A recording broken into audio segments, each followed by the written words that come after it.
അല്ലാഹുവിന്റെ ദീന്, ഇത് അല്ലാഹുവിന്റെ ദീന്, ഇത് വലിയൊരു ദിക്റിന്റെ മജ്ലിസ്. ഖൈറുൽ കലാമി കലാമുല്ലാഹ്, ഏറ്റവും നല്ലൊരു മജ്ലിസാണിത്. ഒരുപാട് ഞാൻ ആദ്യമേ പറഞ്ഞല്ലോ, തുടക്കത്തിൽ പറഞ്ഞല്ലോ, ഞാൻ ആവർത്തിക്കുന്നില്ല, പിന്നെയും റിപ്പീറ്റാക്കുന്നില്ല. ഞാൻ എന്റെ വിഷയത്തിലേക്ക് തന്നെ പറയട്ടെ. യുവാക്കൾ കേൾക്കണം, പല്ലക്കാര് കേൾക്കണം.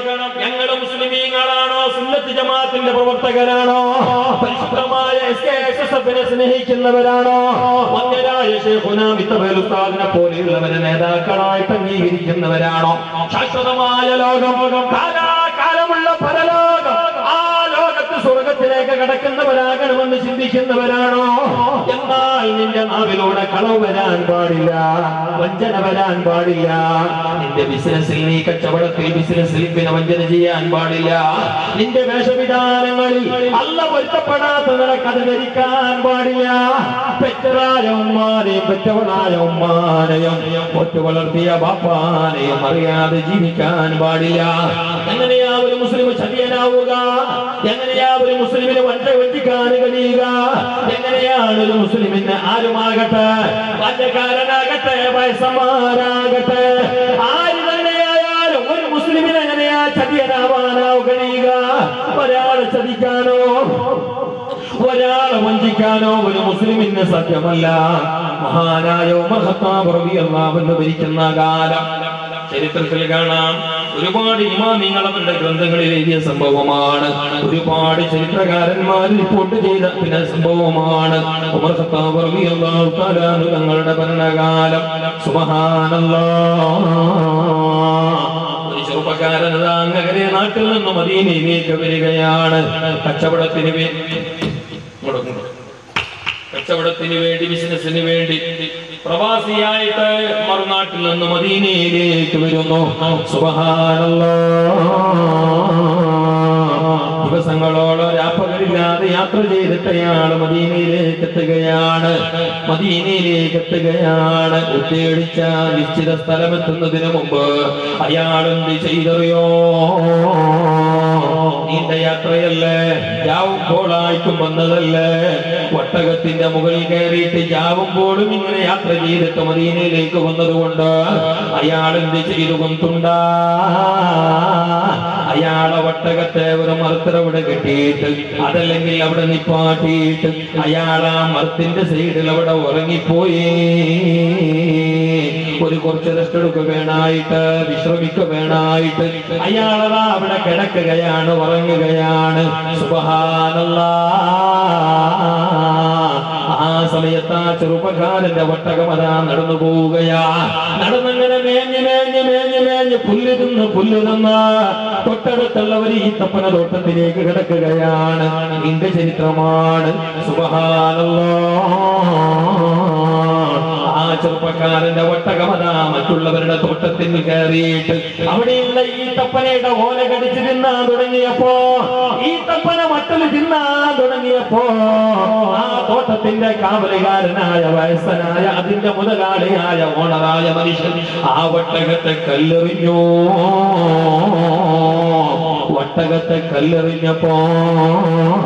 കഷ്ടകാലമാണോ അതല്ല അയാളുടെ നിർത്തുന്ന ദൗർഭാഗ്യമാണോ എന്ന് പറയാൻ കഴിയില്ല. എറിഞ്ഞ ഏറുകൊണ്ട്, അയാളെറിഞ്ഞ കല്ലേറുകൊണ്ട് ആ ഒട്ടകമതാ ചത്തുപോയി, അവിടെ തന്നെ വീണു. ഇവിടെ നാട്ടിലേക്ക് മദീനയിലേക്ക് വന്ന ചെറുപ്പക്കാരൻ, ഒട്ടകത്തിന്റെ ഉടമയാകുന്ന ചെറുപ്പക്കാരൻ, ബാല്യക്കാരൻ, എന്റെ വേല കേൾക്കുന്ന ബാല്യക്കാരന് കേൾക്കാണ്, ചെറുപ്പക്കാരെ കേൾക്കാണ്. കള്ളും കഞ്ചാവും അടിച്ചട്ട, അതുപോലെ തന്നെ കള്ളിനടിമയായി, ലഹരിക്കടിമയായിട്ട് 24 മണിക്കൂറും ചതിയും വഞ്ചനകളുമായിട്ട് കഴിയുന്ന സഹോദര, തായി തുറന്നാൽ കള്ളം മാത്രം പറയുന്ന മുസ്ലിം നല്ല പോലെ കേൾക്കണേ. ആ ചെറുപ്പക്കാരനതാ ഇശാറത്തായപ്പോ ഉറക്കമുണർന്നപ്പോ ആ ചെറുപ്പക്കാരന്റെ ഉറക്കയാള് വിട്ടു. അയാൾ എണീച്ചു പോയപ്പോ അയാളെ ഒട്ടകത്തെ കണ്ടില്ല. അയാളങ്ങനെ നടന്ന് ഒട്ടകത്തങ്ങനെ തേടിക്കൊണ്ടുപോകുമ്പോ സുബ്ഹാനല്ലാഹ്, ഒട്ടകമതാ ഒരു തോട്ടത്തിന്റെ സൈഡിൽ ചത്ത് കിടക്കുന്നു. ചോര ഒലിപ്പിച്ചിട്ട് അവിടെ ചത്ത് കിടക്കുന്നത് കണ്ടപ്പോ ഈ ചെറുപ്പക്കാരൻ അതിന്റെ അടുത്തേക്ക് ചെന്ന് നോക്കുമ്പോ അവിടെ ഒരു കളവനായ വൃദ്ധനായ ഒരു മനുഷ്യനുണ്ട്. അയാളോട് ചോദിച്ചു, ആരാ ഒട്ടകത്തെ എന്താ പറ്റിയതാ? എന്താണ് ഈ ഒട്ടകം ഇങ്ങനെ പറ്റിയത്? എന്റെ ഒട്ടകമാ, എന്റെ പ്രതീക്ഷയാ, എന്റെ എല്ലാം ഈ വാഹനമാ. എന്റെ നാട്ടിൽ നിന്ന് ഇവിടേക്ക് 3 ദിവസത്തോളം വഴി ദൂരമുണ്ട്. രാവെന്നില്ലാതെ പകലെന്നില്ലാതെ കഷ്ടപ്പെട്ടിട്ട് ഞാൻ ഈ ഒട്ടകത്തിന്റെ മുകളിൽ യാത്ര ചെയ്തിട്ട് ഇവിടെ വന്നവനാണ്. ഇപ്പോഴിതാ എന്റെ ഒട്ടകം ഇവിടെ ചത്ത കിടക്കുന്നത് കാണുന്നു. എന്തു പറ്റിയെന്ന് ചോദിച്ചപ്പോൾ അയാൾ പറഞ്ഞു, ഞാൻ കല്ലെറിഞ്ഞതാണ്. ഇതെന്റെ തോട്ടമാ, അനധികൃതമായിട്ട് അക്രമമായിട്ട് എന്റെ തോട്ടത്തേക്ക് ആ ഒട്ടകം കയറി വന്നു.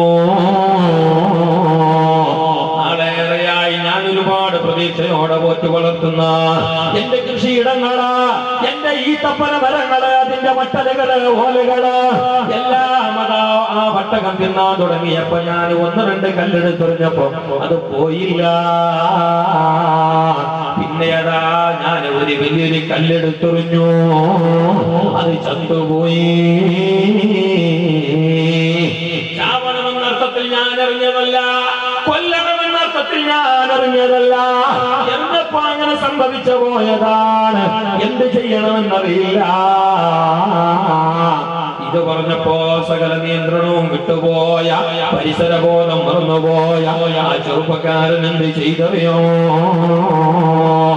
ഈ വയസ്സന്റെ കരണക്കുറ്റി നോക്കിയിട്ട് ഒറ്റയടി അടിച്ചപ്പോ വയസ്സിനും അത് മാറ്റാ അവിടെ വെച്ചിട്ട് ഓൺ ദി സ്പോട്ടിൽ മരണപ്പെട്ടു. പാലക്കാരല്ല, കൈ നല്ല ആഞ്ഞു കൊടുത്തു. പിന്നെ തല്ല ഗഡിപിടിയല്ലേ പാലക്കാട് അങ്ങനെ സബുറല്ല കമ്മിയല്ലേ അല്ലേ അല്ലേ. ഇതെല്ലാം കൺട്രോൾ ആണെങ്കിൽ ഫസ്റ്റ് സ്റ്റേജ് വന്നതാണ്. പിന്നെയും ഇതെല്ലാം കൺട്രോൾ ആണെങ്കിൽ 2 കിടാക്കാണോ, പിന്നെയും ഇതെല്ലാം കൺട്രോൾ ആണെങ്കിൽ 40 ആണ്ട് കളി. എന്റെ അടുത്തുള്ള ഗഡിപിടി പിന്നെ വയസ്സന്മാരൊക്കെ നോക്കിയോ പാലക്കാട് ദൂരതേ പണി. വയസ്സന്മാരെന്നല്ല എല്ലാ വിഷയമുള്ള പാലക്കാട് വെട്ടാക്കിട്ടേ ചുണ്ടല്ലോ അല്ലേ. അവിടെ കൂടിയിട്ട് ബെടക്കായ, അവിടെ പോയപ്പോ ബെടക്കായ, അങ്ങോട്ടേക്ക് കൂടിയിട്ട് ബെടക്കായ, അങ്ങോട്ടൊക്കെ കൂടെ ആരും ചെന്നിട്ടൊന്നും ഇല്ലല്ലോ. നിങ്ങ നേരുന്നെങ്കിൽ അപ്പമ്മ നേരുന്നെങ്കിൽ നിന്റെ മോട് കൂടെ നടത്തും. നിങ്ങമേ പറ്റ നേരം ഇല്ല അവിടെ കൂടെ നേരം അല്ല. ഞങ്ങൾ നേരം ഉണ്ടെങ്കിൽ ഞങ്ങളെ കൺട്രോളിലാണ് ഞങ്ങളെ മക്കളെങ്കിൽ പിന്നെ റായത്തങ്ങളെ കുറ്റപ്പെടുത്തണ്ട, ഞങ്ങളെ പൊട്ടാക്കണ്ട. അവൻ്റെ ഒട്ടി കൂടിയിട്ട് ബെടക്ക ഇപ്പത്തെ പാലക്കറി എല്ലാം അങ്ങനെ എന്റെ നിങ്ങത്തെ കമ്മിത്ത ഞങ്ങളെ ബാല്യത്തിലായിട്ട് ഞങ്ങളെ യൗവന കാലത്തിലുണ്ടല്ലോ നിങ്ങൾ ഇങ്ങനെന്താക്കില്ല. ഇപ്പൊ എന്ത് റംപൂല്ലേ, എന്ത് പാർച്ചല്, എന്തിലേതോ പക്ക. ഇന്നത്തെ പോലെ യൂട്യൂബും നെറ്റും വോൾട്ടും ഇതേപോലെ അംബാനിന്റെ MP3 അണ്ടില്ലെങ്കിൽ ഇന്നെങ്കില് നിങ്ങൾ ഇങ്ങനെ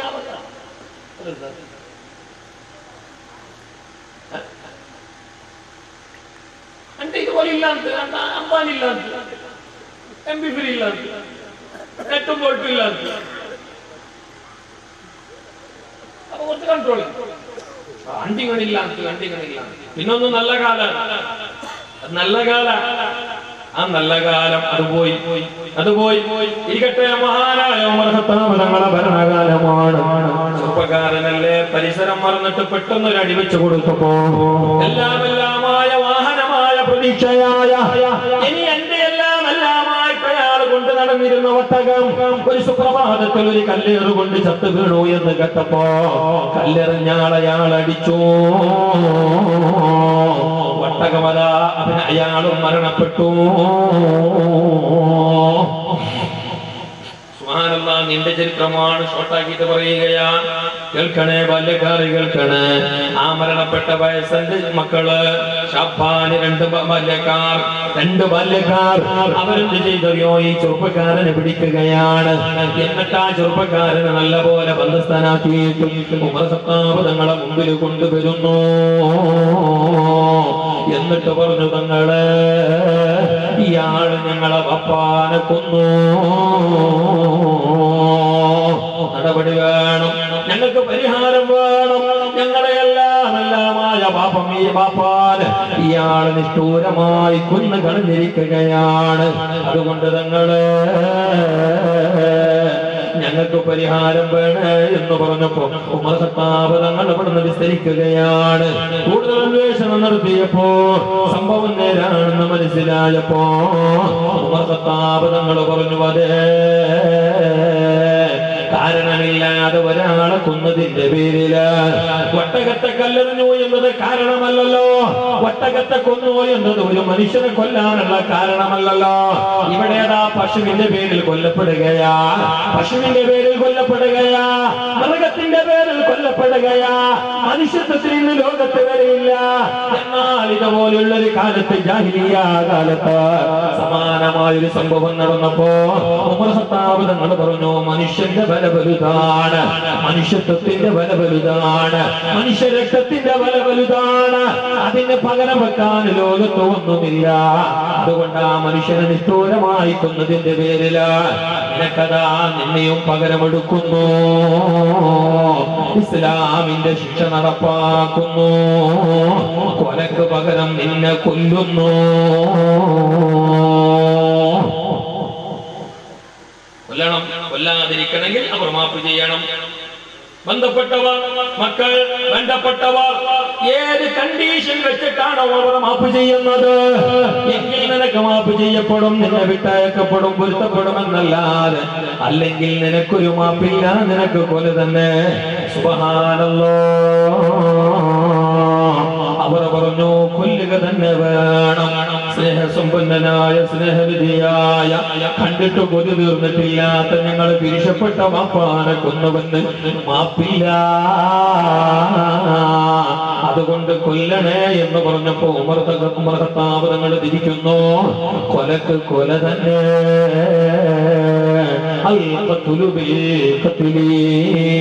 അതുകൊണ്ട് നിന്നെ കൊല്ലാൻ വിധിച്ചിരിക്കുന്നു. അവസാനമായിട്ട് എന്തെങ്കിലും പറയാനുണ്ടോ എന്ന് ചോദിച്ചപ്പോ അതേ, ഒരു ഗതിയും പരഗതിയുമില്ലാത്ത പരദേശിയായിട്ടുള്ള മനുഷ്യൻ ആ ചെറുപ്പക്കാരൻ നിറ കണ്ണുകളോട് ഉമർ ഖത്താബ് തങ്ങളോട് പറഞ്ഞു, തങ്ങള് ഒരപേക്ഷയുണ്ട്, ഒരാഗ്രഹമുണ്ട്. അവിചാരിതമായി വന്നൊരു സംഭവമാണ്, കരുതി കൂട്ടിക്കൊന്നതല്ല, മനഃപൂർവ്വം കൊന്നതല്ല, സംഭവിച്ചു പോയതാണ്. ദുഃഖമുണ്ട്, ഖേദമുണ്ട്. പക്ഷേ വിധി നടപ്പിലാക്കപ്പെടണമല്ലോ, എന്നെ കൊല്ലണമല്ലോ, പകരം വീട്ടണമല്ലോ. ഇസ്ലാമിന്റെ ശറഅ അങ്ങനെയല്ല, അമീറുൽ മുഅ്മിനീൻ അങ്ങനെ വിധിച്ചുവല്ലോ. ഞാൻ റെഡിയാ, ചെയ്തോളൂ തങ്ങള്. പക്ഷേ ഒരു കണ്ടീഷൻ ഉണ്ട്, ഒരു ഉപാധിയുണ്ട്, ഒരാഗ്രഹമുണ്ട്. അതായത് ഉമർ ഖത്താബ് തങ്ങള് എന്റെ മക്കൾക്ക് ഭക്ഷണം തേടിയിട്ട് വന്നവനാണ് ഞാൻ. പറക്കാൻ പറ്റാത്ത ഒന്നിലേറെ കുഞ്ഞുങ്ങളുണ്ട് എനിക്ക്, എന്നെ മാത്രം കാത്തിരിക്കുന്ന ഭാര്യയുണ്ട് എനിക്ക്, എന്നെ മാത്രം അവലംബിച്ചിരിക്കുന്ന രോഗിയായ ഉമ്മയുണ്ട് എനിക്ക്. അവരോടല്ല ഞാൻ വരുമ്പോ പറഞ്ഞത്, ഞാൻ സന്തോഷത്തോടെ വരാമെന്നാണ്. ഞാൻ കൊണ്ടുപോകുന്ന കിറ്റും ബോക്സും കാത്തിരിക്കുകയാണവർ. ഞാൻ കൊണ്ടുപോകുന്ന വസ്ത്ര ഉടയാടുകൾ, പുത്തനുടുപ്പുകൾ, നല്ല ഡ്രസ്സുകൾ, യൂണിഫോമുകൾ കാത്തിരിക്കുകയാണവർ. നല്ല കാര്യങ്ങൾ, നല്ല ഭക്ഷണ പദാർത്ഥങ്ങൾ, കൈനിറയെ സമ്പത്തുകൾ, ദീനാറ് ദിർഹമുകൾ, ഇതുമായിട്ട് മടക്കയാത്ര പോകുന്നത് കാത്തിരിക്കുകയാണ് എന്റെ ഭാര്യ, എന്നെ നൊന്തുപറ്റ എന്റെ ഉമ്മ. അതുകൊണ്ട് തങ്ങള് എനിക്കൊരപേക്ഷയുണ്ട്, അവരോട് പോയിട്ടൊരു യാത്ര പറഞ്ഞിട്ട് മടങ്ങി വരണം. അവിടെ പോയിട്ട് ഉമ്മറത്തുകു പെഞ്ഞായിരത്തുക്ക് മക്കളെ മുട്ടത്തുക്ക് പോയിട്ട് അങ്ങോട്ട് പോയിട്ട് ഒരു യാത്ര കേട്ടിട്ട് നാണ് വേഗമുണ്ട്. കാരണം നണ്ട കാത്തോണ്ടുള്ളാറ് നണ്ടങ്ങ കാത്തോണ്ടുള്ളാറ് ഇത് നോക്കിയോണ്ടുള്ളാറ് നണ്ടമനാ പർവ്വത്തുക്ക് വലിയ ബേജാറിലിന്നാറ് നാനൂടെ വെച്ചിട്ട് നണ്ട നിങ്ങൾ അങ്ങറിയാണ്ട് കൊന്നുപോയെങ്കിൽ അങ്ങക്കവിടെ വേറെ ആളില്ല തങ്ങള് ഞങ്ങളെ കണ്ടിട്ട് വിശേഷിച്ചിട്ട് വേഗ പറയണോ നിങ്ങൾ അവസരം തരണോ വേഗ പറവേണായിട്ട് നിങ്ങൾ ചാൻസ് തരണോ എന്ന് ചെന്നപ്പോ മഹാനായ ഉമർ ഖത്താബ് തങ്ങൾ പറഞ്ഞു ആയിക്കോട്ടെ, പക്ഷേ ഒരു കണ്ടീഷൻ ഉണ്ടോ, ഇവരാളെ ജാമ്യം വെക്കണോ. കാരണം ഈ രാജ്യത്തോണല്ല, ഈ രാജ്യത്തോണായെങ്കിലോ അല്ലെങ്കിലോ ഒരാളെ കൊലക്ക് വിധിച്ചെങ്കിലോ പിന്നെ അവൻ പോയെങ്കിൽ അവന്റെ കൂടെ സെൻട്രൽ ജയിലിൽ വന്നോ മൂന്നിങ്ങത്തെ ജാമ്യത്തിൽ വന്നോ 30 കുറവായിട്ട് ഇത്രയുള്ള സെക്യൂരിറ്റിയും പോലീസും അതും ഇതും ഇന്റലിജൻസ് ബ്യൂറോ സൈബർ വിംഗ് അതും ഇത് എല്ലാം ഉള്ള ഈ കാലത്ത് ഇങ്ങനെങ്കിൽ പിന്നെ അന്നത്തെ കാലത്ത് ചൊല്ലാം ഇയാളെന്നൊക്കെ അപ്പുണ്ടോ ഉമ്മുണ്ടോ മക്കുണ്ടോ അങ്ങനെ ബാങ്ക് പോയിട്ട് പണ്ടേ ഇയാൾ ഇല്ലാർക്ക് പോകണ്ടല്ലേ, ഇയാൾ ബേച്ച മുട്ട കൊണ്ടവരെ പോകണ്ടല്ലേ, ഞാൻ മരിക്കരാ ഞാൻ പറല ഞാൻ കൊല്ലുവാറ് എന്ന് ചൊല്ലാൻ പറയുവാ. പോയിക്കോ പ്രശ്നമില്ല, പോയിട്ട് യാത്ര പറഞ്ഞിട്ട് പോവാ. പക്ഷെ ഒരു കാര്യമുണ്ട്, വരുന്നത് വരെ അതായത് നാളെ ശ്രാമത്താണ്, നാളെ അല്ല നിന്റെ സമയാകുമ്പോൾ 3 ദിവസമാണ് പറഞ്ഞത്. കിതാബുകളിൽ 2-3 അഭിപ്രായങ്ങളെ കാണുന്നുണ്ട്. 1 ദിവസം സമയം കൊടുത്തു, 3 ദിവസം സമയം കൊടുത്തു, എന്തോ ആകട്ടെ പെട്ടെന്ന് പറയപ്പെട്ട ആ ദിവസം നീ. പക്ഷെ ഒരു കാര്യം പകരം ഒരാളെ ജാമ്യം നിർത്തണം. അതായത് നീ പോയിട്ട് വന്നില്ലെങ്കിൽ നീ പോയിട്ട് പാടുകൂടെ എത്തിയില്ലെങ്കിൽ ആ ടൈം ആകുമ്പോൾ നീ ആര് ജാമ്യം നിപ്പാട്ടി അയാൾ അങ്ങനെ കൊണ്ടു ആറുള്ള റെഡി എന്തുക റെഡി അല്ലേ. മംഗളത്തോടെ സപ്ലൈ റെഡി, പുതിയാപ്പിള കൊണ്ടുപോയിട്ട് പുതിയാപ്പിള പുതുനാട്ടിലോട്ട് കൊണ്ടുപോയിട്ട് ചെന്നിട്ട് നേരെ കൊണ്ടുപോയിട്ടവിടെ ഭട്കലത്ത് കൊണ്ടുപോയിട്ട് കടപ്പുറത്ത് കൊണ്ടുപോയിട്ട് ചുറ്റുപാട്ടിയിട്ട് എന്തെല്ലാം വേണ്ടാത്തറാക്കിയിട്ട് കുടിച്ചിട്ട് തെമ്മാടിത്തര ചെയ്യുക റെഡി എല്ലാം റെഡി. മാത്രം എനിക്ക് റെഡി ഉണ്ടാകും, ജാമ്യത്തിന് റെഡി ഉണ്ടാ ഈ വിഷയത്തില് ഉള്ളാറാ. കാരണം അയാൾ വന്നില്ലെങ്കിൽ ഓന്റെ തല ഹത്താം അല്ലേ. ചെറുപ്പക്കാരൻ പറഞ്ഞു തങ്ങളെ ആരെയാ ഞാൻ ജാമ്യം നിർത്തുക, എനിക്കാരും ഇവിടെ വേണ്ടപ്പെട്ടവരില്ല, എനിക്കാരെയും പരിചയമില്ല, ഇതെന്റെ നാടല്ല. പരിചയങ്ങളുള്ളവർ തന്നെയായാലും എന്റെ കേസിനാരും ജാമ്യം നിൽക്കില്ല. കാരണം എന്റെ കേസ് കുറച്ച് ഗുരുതരമാ ഗംഭീരമാ, എന്റെ അവസ്ഥയതാ. അതുകൊണ്ട് ഞങ്ങളെ ഞാനെന്ത് പറയാനാ എന്ന് പറഞ്ഞിട്ടാ ചെറുപ്പക്കാരൻ്റെ 1-2 മിനിറ്റുകൾ 1-2 സെക്കൻഡുകൾ നിറകണ്ണുകളോട് ചുറ്റുഭാഗത്തുള്ളവരെ നോക്കുകയാണ്. അവിടെ വലിയവരായ സഹാബികളുണ്ട്, വലിയവരായ മഹാന്മാരുണ്ട്. അവരിലേക്ക് വളരെയധികം ബേജാറോടെ ദുഃഖത്തോടെ ഇങ്ങനെ നോക്കുകയാ. ആരാണ് എനിക്ക് ജാമ്യം നിൽക്കുന്നത്? ഇല്ല, ഒരാളുമില്ല. ആ സമയത്തതാ മഹാനായ അബൂദർ റളിയല്ലാഹു അൻഹു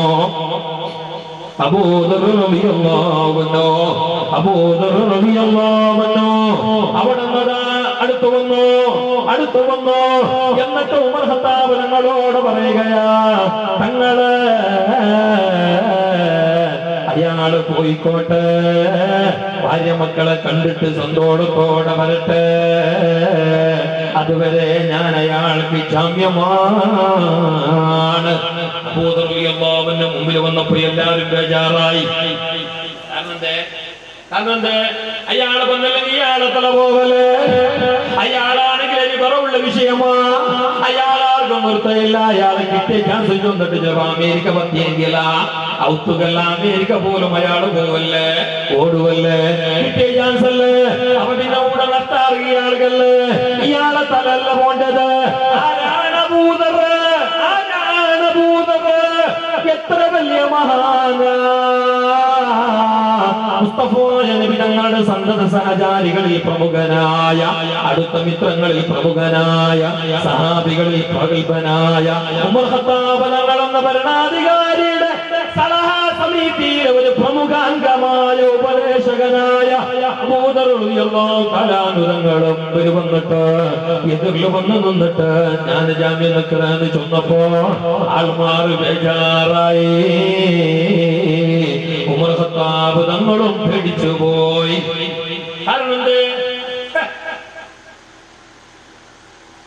ആറുപോ എതിർല് വന്നിപ്പോ ജാമ്യത്തിൽ അയാൾ വന്നില്ലെങ്കില ഇത് വലിയ നഷ്ടല്ലേ? എന്താകുന്നില്ല. അയാൾക്ക് ഭയങ്കര സന്തോഷമായി. ചുരുക്കട്ടെ സഹോദരങ്ങളെ, ചെറുപ്പക്കാരനതാ യാത്ര പോവുകയാണ്. പോകുന്ന സമയത്ത് പറഞ്ഞു, തങ്ങളെ ഞാൻ വന്നത് കുതിരപ്പുറത്താ, ഒട്ടകപ്പുറത്താ. എന്റെ ഒട്ടകം കൊല ചെയ്യപ്പെട്ടു. അതാണല്ലോ എന്റെ മേലെ ഈ കേസിന്റെ കാരണം. എങ്കിൽ എനിക്ക് നിങ്ങൾ പറഞ്ഞതുപോലെ 3 ദിവസം കഴിഞ്ഞിട്ട് മാരിവിന്റെ മുമ്പിൽ ഇവിടെ എത്തണം. അസർ കഴിഞ്ഞ് മാരിവിന്റെ ഇടയ്ക്ക് എനിക്ക് ഇവിടെ എത്തണം. അത് എത്തണമെങ്കിൽ എനിക്ക് നിങ്ങൾ നല്ലൊരു വാഹനത്തെ ഏർപ്പാടാക്കി തരണം. ചുരുക്കട്ടെ, ഒരു കുതിര ഏർപ്പാടാക്കപ്പെട്ടു. ചെറുപ്പക്കാരനതാ എല്ലാവരോടും യാത്ര പറഞ്ഞു. മഹാനായ അവിടെ ജാമ്യക്കളത്തിൽ നിൽക്കുന്ന അബൂദർ റളിയല്ലാഹു തആല നിങ്ങൾക്ക് കൈ കൊടുത്തിട്ട് ശരവേഗത്തിൽ ഓടുന്നു, നാട്ടിലേക്ക് പറക്കുന്നു. സുബ്ഹാനല്ലാഹ്, നീണ്ട ചരിത്രമാണ്. ചെറുപ്പക്കാരൻ അങ്ങനെ പോവുകയാ. ഉമ്മാനെ കാണുന്നു, വാപ്പാനെ കാണുന്നു, മക്കളെ കാണുന്നു. വരുന്ന സമയത്ത് കൈ നിറയെ മിഠായും മധുര പലഹാരങ്ങളും നല്ല വസ്ത്ര ഉടുപ്പുകളും എല്ലാമായിട്ട് വരുന്ന വാപ്പ വെറും കൈയോടെ വരുന്നത് കണ്ടപ്പോ ഉമ്മാന്റെ മനസ്സ് പൊട്ടി, ഭാര്യയുടെ കൽബ് തകർന്നു. കുഞ്ഞുങ്ങള് ബേജാറായി. മകനതായി ചെറുപ്പക്കാരനതാ അവരോട് കഥ പറഞ്ഞു കൊടുത്തു. മക്കളോട് പറഞ്ഞില്ല, ഭാര്യയോടും ഉമ്മയോട് കഥകൾ പൂർണ്ണമായും പറഞ്ഞു. സത്യസന്ധനായ ചെറുപ്പക്കാരൻ, മതബോധമുള്ള ചെറുപ്പക്കാരൻ, നീതിബോധമുള്ള ചെറുപ്പക്കാരൻ, ധാർമ്മിക ബോധമുള്ള ചെറുപ്പക്കാരൻ, അല്ലാഹനെ അറിഞ്ഞ ചെറുപ്പക്കാരൻ. സുബ്ഹാനല്ലാഹ്. ഉമ്മയോട് പറഞ്ഞ, ഭാര്യയോട് പറഞ്ഞ, മക്കളോട് പറഞ്ഞിട്ട് യാത്ര വരാൻ നോക്കുമ്പോ ഭാര്യ പറഞ്ഞു, പോവല്ലേ, ആരുണ്ടെനിക്ക് പോകരുത് എന്ന് പറഞ്ഞപ്പോ അവളെ കൈ തട്ടി മാറ്റുകയാ. അരുമ കുഞ്ഞുങ്ങളില്ലേ, കരളിന്റെ കഷ്ടങ്ങളാകുന്ന പൂവൈതലുകളാ, ചെറിയ മക്കള്. അവരതായി സഹോദരന്റെ വസ്ത്രത്തിന്റെ കോന്തല പിടിച്ചു, മുണ്ടിന്റെ കോൻകൊടി പിടിച്ചിട്ട് കരയുന്നു. ബാപ്പാനെ ഇടതും വലുതും കൈ പിടിച്ചിട്ട് കരയുന്നു. കാലിലേക്ക് വീണിട്ട് കരയുകയാ. പോകരുതുപ്പാ, ഞങ്ങളെ ഒഴിവാക്കി പോവുകയാണോ? ഞങ്ങളെ വേണ്ട ബാപ്പാ, നിങ്ങൾ പോയാൽ ഞങ്ങൾക്കാരാണ് ബാപ്പാ, പോവല്ലേ. ഇല്ല, ചെറുപ്പക്കാരൻ കേട്ടില്ല. ഉമ്മാനോടും ഭാര്യയോടും പിരിശപ്പെട്ട മക്കളോടും എല്ലാ നിലക്കുള്ള യാത്രകളും പറഞ്ഞ് നിറകണ്ണുകളോടെ വിഷമത്തോടെ അയാളതാ മടങ്ങുന്നു മദീനയിലേക്ക്. സുബ്ഹാനല്ലാഹ്, പറയപ്പെട്ട സെക്കൻഡുകളിൽ വിട കഴിഞ്ഞു. ചെറുപ്പക്കാരനെ കാണുന്നില്ല. ഇല്ല, പറയപ്പെട്ട നേരം ഇവിടെയായി. ഈ കളപ്പിന്, ഈ കളത്തില്, അതെ, ഈ കോടതിയില്, ഈ കോർട്ടില് ഉമർ ഖത്താബ് തങ്ങളുടെ പരിശുദ്ധമായ രാജദർബാറില് അയാള് വരുമെന്ന് പറയപ്പെട്ട അസർ നമസ്കാരം കഴിയുകയാണ്. അസറിന്റെ സമയം കഴിഞ്ഞു. സമയം 5 മണി കഴിഞ്ഞു. ചെറുപ്പക്കാരനെ കാണുന്നില്ല. മാരിവിന്റെ മുമ്പെങ്ങാനും എത്തിയില്ലെങ്കിൽ ഇന്നത്തെ മാരിവിന് പടിഞ്ഞാറൻ ചക്രവാളത്തിൽ സൂര്യൻ അസ്തമിക്കുന്നതിന് മുമ്പ് ഈ പറയപ്പെട്ട ചെറുപ്പക്കാരനെങ്ങാനും ഈ കളത്തിലെത്തിയില്ലെങ്കിൽ പകരം ഇവിടെ കൊല ചെയ്യപ്പെടുന്നത്, കൊല്ലുന്നത്, പകരമെടുക്കുന്നത്, ഖിസാസ് എടുക്കുന്നത് മഹാനായ പ്രഗൽഭനായ അബൂദർ റളിയല്ലാഹു തആല അൻഹു തങ്ങളെയാണ്. സുബ്ഹാനല്ലാഹ്, നിമിഷങ്ങൾ അങ്ങനെ കടന്നു പോകുന്നു, മണിക്കൂറുകൾ കടന്നു പോകുന്നു. മാരിവിന്റെ സമയമാകാറായി. ചെറുപ്പക്കാരനെ കാണുന്നില്ല. അതേ മഹാനായ ഉമർ ഖത്താബ് തങ്ങളെ സഹാബികളോട് പറഞ്ഞു, നാട്ടുകാരോട് വിളിച്ചു പറയാൻ, നാട്ടുകാരോട് അനൗൺസ്മെന്റ് ചെയ്യാൻ, നാട്ടുകാരോട് ടങ്കുറ പാലിച്ചിട്ട് പറയാൻ. എന്തെന്ന്?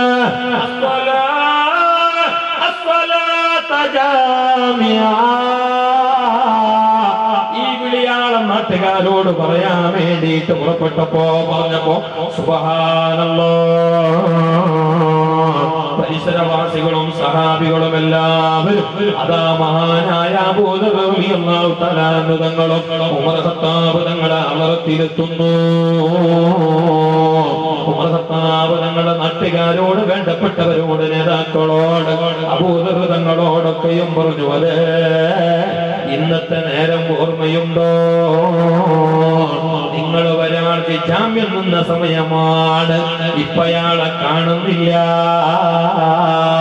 അതുകൊണ്ട് ഇനി അതിന് പകരമെടുക്കുക നിങ്ങളെയാണ് എന്ന് പറഞ്ഞപ്പോ അതേ സമയമായി സമയമായി സമയമായി അതേ അവിടുന്ന് പകരമെടുക്കാൻ വേണ്ടിയിട്ടുള്ള നടപടിക്രമങ്ങൾ സ്വീകരിക്കാൻ അതിന് വേണ്ടപ്പെട്ടവർ മുമ്പിലേക്ക് വന്നിട്ട് നിൽക്കുകയാ. മഹാനായ അബൂ ദർ റളിയല്ലാഹു തആല തങ്ങള് അവിടുന്ന് മുമ്പിൽ കൊണ്ടുവന്ന് നിർത്തുന്നു. മിനിറ്റുകൾ കഴിഞ്ഞാൽ അബൂ ദർ റളിയല്ലാഹു തആല തങ്ങള് ഈ ലോകത്ത് നിന്ന് വിട പറയും കേട്ടോ, പകരമെടുക്കും കേട്ടോ, പകരമെടുക്കപ്പെടും കേട്ടോ. സുബ്ഹാനല്ലാഹ്, കളത്തിൽ നിർത്തപ്പെട്ടു. സഹാബികളെല്ലാം വളരെ വിഷമത്തില, വല്ലാത്ത ബേജാറില. അവർക്കൊക്കെയും വേണ്ടപ്പെട്ട എല്ലാവർക്കും വിരിശപ്പെട്ട നാടിന്റെ പ്രധാനപ്പെട്ട ഉമർ ഖത്താബ് തങ്ങളെ ആ ഭരണസമിതിയിലെ പ്രധാനംഗമായ നബി തങ്ങളെ പ്രമുഖ സഹാബിയായ അബൂ ദർ റളിയല്ലാഹു തആല തങ്ങള് ഒരാൾക്ക് വേണ്ടിയിട്ട് കൊല ചെയ്യപ്പെടുന്നു, ഏറ്റെടുത്തത് പ്രകാരം കരാറ് പാലിക്കപ്പെടുന്നു എന്നറിഞ്ഞപ്പോ ജനങ്ങൾ വല്ലാത്ത വിഷമത്തിലായി, ബേജാറിലായി. അവരെല്ലാവരും ഇവിടെ തടിച്ചുകൂടുന്നു. സമയമാകുന്നു, മരണമണി മുഴങ്ങുന്നു, മരണമണി മുഴങ്ങുന്നു, നേരമാകുന്നു. ഉമർ ഖത്താബ് തങ്ങളെ ആ കൊലക്കളത്തിൽ വന്നിട്ട് നിൽക്കാൻ വേണ്ടി പറയുകയാ. ചരിത്രം പറയുന്നു, സുബ്ഹാനല്ലാഹ്, നിറകണ്ണുകളോട് അബൂ ദർ റളിയല്ലാഹു തആല തങ്ങളെ നോക്കിയിട്ട് സഹാബികൾ അങ്ങനെ നെടുവീർപ്പിടുമ്പോ ഉള്ളിന്റെ ഉള്ളിൽ മനസ്സിന്റെ ഉള്ളിൽ ആ ചെറുപ്പക്കാരനെ സല്ലാടത്തിട്ട് കൊണ്ടിരിക്കുമ്പോ അതാ ചെറുപ്പക്കാരൻ കുതിരപ്പുറത്ത് ശരവേഗത്തിൽ വരുന്നു. സൂര്യനസ്തമിക്കാൻ നിമിഷങ്ങൾ മാത്രമാ, സെക്കൻഡുകൾ വെച്ചിട്ട് ആ ചെറുപ്പക്കാരൻ പർവ്വതത്തിന്റെ സൈഡിലൂടെ, കുന്നിന്റെ മലഞ്ചെരുവിലൂടെ അതാ പൊടിപടലം പരത്തിക്കൊണ്ട്, ധൂളികൾ ഇങ്ങനെ പറത്തിക്കൊണ്ട് കുതിരപ്പുറത്തേറി പാഞ്ഞു വരികയാ. ആ ചെറുപ്പക്കാരനെ കണ്ടപ്പോ ഉമർ ഖത്താബ് തങ്ങൾ പറഞ്ഞു, അല്ലാഹു അക്ബർ, അല്ലാഹു അക്ബർ. സഹാബികളും നോക്കിയിട്ട് പറഞ്ഞു, അല്ലാഹു അക്ബർ, അല്ലാഹു അക്ബർ. അയാൾ നേരെ ചെല്ലുന്നു, ഉമർ ഖത്താബ് തങ്ങൾക്ക് കൈ കൊടുക്കുന്നു, സലാം പറയുന്നു, നേരെ ചെല്ലുന്നു അബൂ ദർ റളിയല്ലാഹു തആല തങ്ങളുടെ മുമ്പിൽ. അബൂ ദർ റളിയല്ലാഹു തആല തങ്ങളെ കൈ പിടിച്ചിട്ട് പറയുകയാ, മാപ്പ, മനഃപൂർവ്വം ലേട്ടായതല്ല, അറിഞ്ഞുകൊണ്ട് ലേട്ടായതല്ല, വളരെ സ്പീഡിൽ ഞാനങ്ങ് വരികയാണ്, പെട്ടെന്ന് എത്തണമെന്ന് കരുതിയിട്ട് വരികയാണ്. അങ്ങനെ വരുമ്പോ എനിക്ക് വഴി തെറ്റിപ്പോയി, അതുകൊണ്ട് തെല്ല് മിസ്റ്റേക്കായി ലേട്ടായി, അറിഞ്ഞുകൊണ്ടല്ല. പൊരുത്തപ്പെടണേ, മാറി നിന്നോളൂ, ഞാൻ റെഡിയാണ് എന്ന് പറഞ്ഞപ്പോ അതുവരേക്കും അയാളെ മനസ്സിൽ പ്രാഗിയവർ, മനസ്സിൽ അതും ഇതും പറഞ്ഞവർ ആ സമയത്ത് അയാളെ നോക്കിയിട്ട് കണ്ണുനീർ ഒലിപ്പിക്കുകയാണ്. സുബ്ഹാനല്ലാഹ്, എത്ര നല്ല ചെറുപ്പക്കാരനാ, എത്ര നല്ല അല്ലാഹുവിന്റെ പേടിയുള്ള ചെറുപ്പക്കാരനാ. ഉമർ ഖത്താബ് തങ്ങൾ അയാളോട് ചോദിച്ചു, അതെ ഇനി അയാളെ കൊല ചെയ്യപ്പെടാൻ വേണ്ടി പോവുകയാ, അയാളെ തലവെട്ടാൻ വേണ്ടി പോവുകയാ. അതിന്റെ ഇടയില് ആ ചെറുപ്പക്കാരനോട് ചോദിച്ചു, അല്ല ചെറുപ്പക്കാരാ, നിന്റെ അഡ്രസ് ഞങ്ങളുടെ കയ്യിലില്ല, നിന്റെ Aadhaar card, identity card, ration card, passport, മറ്റേ ഫോട്ടോ കോപ്പി ഒന്നും ഞങ്ങളുടെ കയ്യിലില്ല. നിന്റെ നാടറിയില്ല, പേരറിയില്ല, ഊരറിയില്ല, ഒന്നും അറിയില്ല. നിനക്ക് പഠിക്കാമായിരുന്നില്ലേ? നിനക്ക് നിനക്ക് അവിടെ നിന്ന് തപ്പിക്കാമായിരുന്നില്ലേ? നിനക്ക് രക്ഷപ്പെട്ടുകൂടായിരുന്നോ എന്ന് ചോദിച്ചപ്പോ ആ ചെറുപ്പക്കാരൻ നിറകണ്ണുകളോടെ പറഞ്ഞു, അതേ തങ്ങള്, എനിക്ക് നിങ്ങളെ അറിയില്ലെങ്കിലോ, നിങ്ങൾക്ക് എന്റെ അഡ്രസ് അറിയില്ലെങ്കിലോ, എന്റെ പേരറിയില്ല, നാടറിയില്ല, എന്നാലും എല്ലാം അറിയുന്ന റബ്ബില്ലേ, വല്ലാഹു യഅലമു ഖായിനത്തുൽ അയുനി വമാ തുഖ്ഫി സുദൂർ. അവന് മറച്ചു വെക്കാൻ കഴിയുമോ? ആര് വന്നിട്ട് ഓടിയാലും, ആരോട് വഞ്ചന കാണിച്ചാലും, ആരോട് ചതി കാണിച്ചാലും മേലായ റബ്ബിനോട് ചതി കാണിച്ചിട്ട് രക്ഷപ്പെടാൻ കഴിയുമോ? അവനെ പേടിച്ചിട്ട് ഞാൻ വന്നതാണ്, അവനിൽ നിന്നിട്ട് ഞങ്ങൾക്ക് രക്ഷപ്പെടാൻ കഴിയില്ല. അതാണ് ഞാനിവിടെ എത്താൻ കാരണം. പിന്നെ ലേറ്റായത് ഒന്ന്, ഞാൻ സ്പീഡിലെത്താൻ വേണ്ടി ശ്രമിച്ചപ്പോ എനിക്ക് വഴിതെറ്റിപ്പോയതാണ്. പിന്നെ ഒന്ന്, എന്റെ വീട്ടിൽ നിന്ന് ഇറങ്ങുമ്പോഴേ കുറച്ച് ലേറ്റായതാണ്. കാരണം എന്റെ മക്കളും പേടിച്ചിട്ട് വരണ്ടയോ.